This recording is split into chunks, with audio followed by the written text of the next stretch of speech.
Hi. Okay, what I thought I'd do is give you a little look at the electric guitars I use. It's a bit like really a toolbox.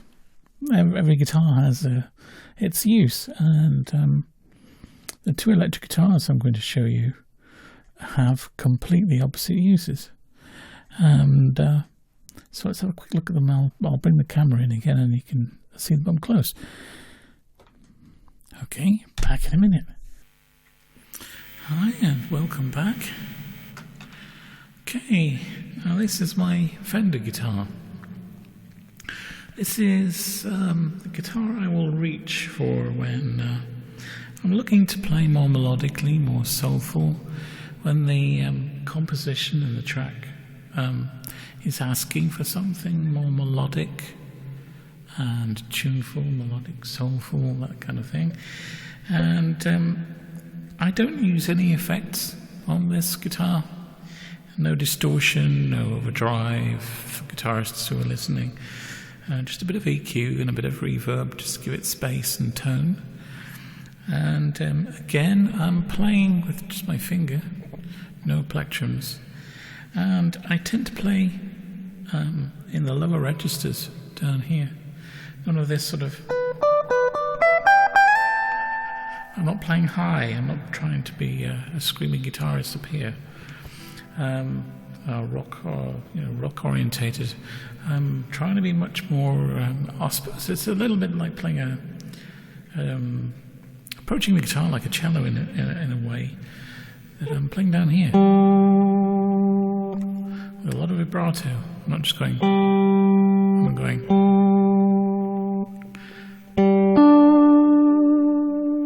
Just none of this. That's just too plinky plonky for me. I like to be down here.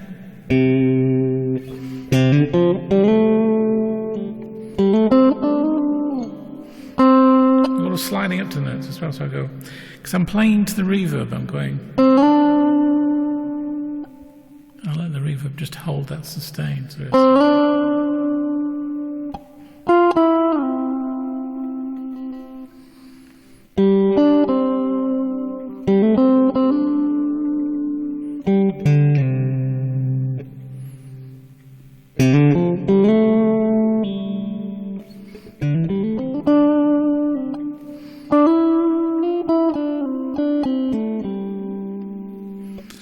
playing again, almost over the fretboard. I'm not playing over the pickups down here. I'll show you why if I play the same kind of thing. Listen to the tone as I move my hand.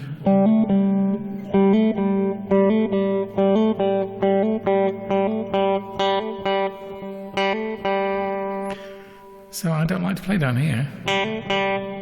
That's lost all its depth for me. If I come up here, I get a deeper sound.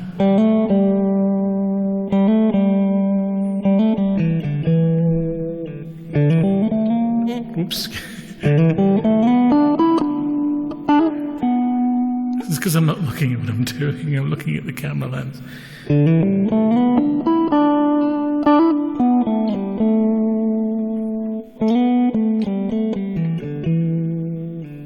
So it's much nice and mellow, and that's why I like to play very melodic.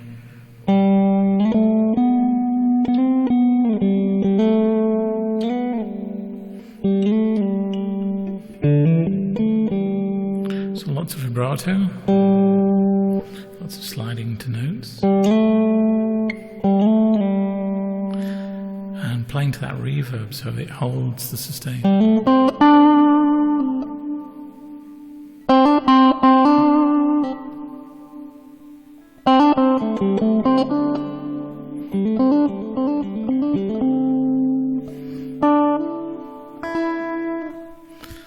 So, when I'm wanting a more rocky oomph approach to a track that calls for it, it's a different tool that I reach for, and it's a different guitar. And I'll show you that one now. Hi, and welcome back. Now, this is my what I would call my rock guitar, really, although I'm not a rock musician by any means. Although I've had my moments, you know. Oh. This is a totally different design of guitar. It's got humbucker pickups. The white guitar, the Fender guitar, had the single coil pickups, which are just they're thinner and they go in 3 bands like that, which pick up tone and perform in a totally different way. They're twangier, more natural sounds. They can be used for rhythm guitars as well as lead guitars. But this is built for power and rock humbucker pickups. You'll see that most rock guitars, rock guitarists, they'll use humbuckers. In order to sort of demonstrate this guitar, I'll need to switch off my voice and microphone, because in order to get the sound that I want out of this guitar, I would have to use lots of amplification and distortion and effects and overdrive, which in English, if you're not a musician or a guitarist, just basically amplifies and boosts the sound into distortion so that you get a form of gritty, dirty sustain out of the guitar, which is most familiar with lead guitars. It's a very different design as well. It's a hollow body. Is this one? It's a Washburn guitar, and it's got a very differently designed neck so that it's sort of longer, more notes, more frets, and that's so I get more sustain out of it. Naturally, the strings are a little closer to the fretboard as well, which is called the action. So it's faster to play it. You can do that kind of thing.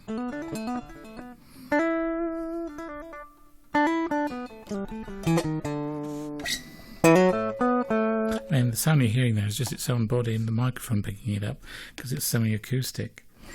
But I'll switch this microphone off and put the amplification on, and what you will hear is a much grittier kind of sound, and that's when you hear that sound, that's this guitar that I'm using. Okay, I'll just mute this microphone and stick the guitar on.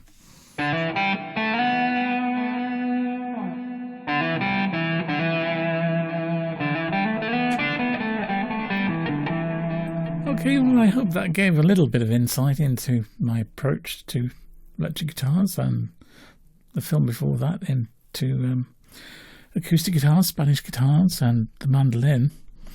From here on in, really, I've tried to give you a kind of quick insight into EQ, reverb, the guitars, and approach to composing and starting off and prepping.